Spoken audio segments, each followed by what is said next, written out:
বৃষ্টির সন্ধ্যেতে আজকে বানাচ্ছি সোয়াবিনের কাবাব। তার জন্য কী করেছি না, সোয়াবিনটাকে ভিজিয়ে রেখেছিলাম, তারপরে মিক্সিতে রসুন আর লঙ্কা দিয়ে পেস্ট করেছি। আর কড়ার মধ্যে একটুখানি পেঁয়াজ কেটে ভেজে নিয়েছি ঝিরিঝিরি করে, তারপরে এই পেস্টটা দিয়ে একটু এরকম করে নেড়ে নেড়ে নুন মিষ্টি একটু গরম মশলা দিয়েছি। আর আমি একটুখানি সবজি দিচ্ছি, গাজর আর ক্যাপসিকাম একটুখানি চপ করে অল্প, তোমাদের চাইলে দিতে পারো, নাও দিতে পারো, কারণ আমি একটু বেশি হবার জন্য এটা করেছি। এবার এটাকে শুকনো করে আমি একদম শুকনো করে নেবো, নেড়ে নেড়ে ভাজা ভাজা করে নিই। লঙ্কাটা ওর সঙ্গেই বাটলাম, তাহলে একটু ঝাল ঝাল হবে। রসুনটা আমি সোয়াবিনের সঙ্গে বেটে দিয়েছি, কারণ বেটে দিলে পরে না তাহলে বেশ ভাজাটা হবে না, গন্ধ বেরোবে সুন্দর একটা।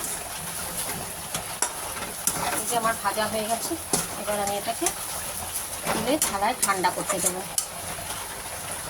এই যে সোয়াবিনটা আবার ভাজা ভাজা হয়ে গেছে, তুলে নিয়েছি। এবার এটাকে ঠান্ডা করব, করে কাবাবের আকারে গড়ে নেব।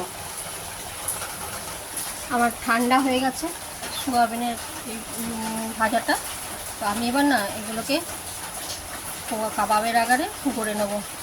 এখন একটুখানি হাতে এই যে ঘি নিয়ে নেব, তাহলে কি এটা বেশ গড়তে ভালো হবে। এরকম চ্যাপটা চ্যাপটা করে সবগুলো গড়ে নেব। তোমরা চাইলে একটু লম্বা লম্বা করতে পারো, আমি এরকম চ্যাপটা চ্যাপটা করলাম। তাহলে কি দুপাশটা তো এতে তো ছাকা তেলে হবে না, একটুখানি জাস্ট ঘি লাগিয়ে নেবো ফ্রাই প্যানে, তো উল্টে পাল্টে একটুখানি ফ্রাই করব। এই দেখো এরকম করে আমি বানিয়ে নিয়েছি, বাকিগুলোও আমি এইভাবেই বানিয়ে নেব। ফ্রাই প্যান বসিয়ে দিয়েছি, আমার এগুলো করা হয়ে গেছে কাবাবগুলো। এবার আমি একটুখানি ঘি মাখি দেবো এতে।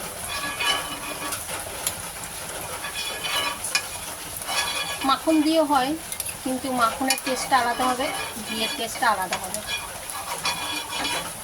এটা তো আর কড়া করে ভাজবো না, খালি জাস্ট একটু ফ্রাই হবে উল্টে পাল্টে। এই দিয়ে দিলাম।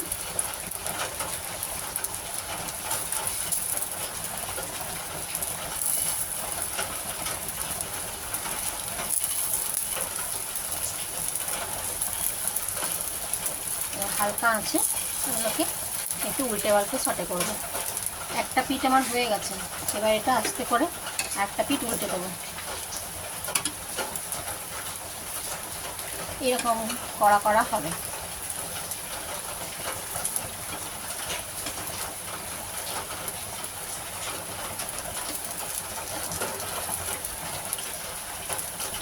এই আমার হয়ে গেল সোয়াবিনের কাবাব। উল্টে পাল্টে ভালো করে এগুলোকে সটে করে নিয়েছি। এবার আমি তুলে নেবো প্লেটে।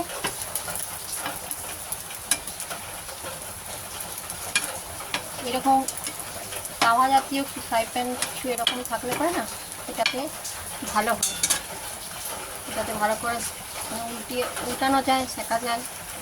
এবার আমি এগুলো তুলে নিই। এই হয়ে গেল আমার সোয়াবিনের কাবাব।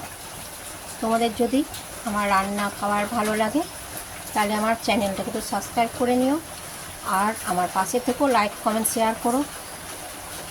Thank you. আর কেমন লাগলো অবশ্যই বলো।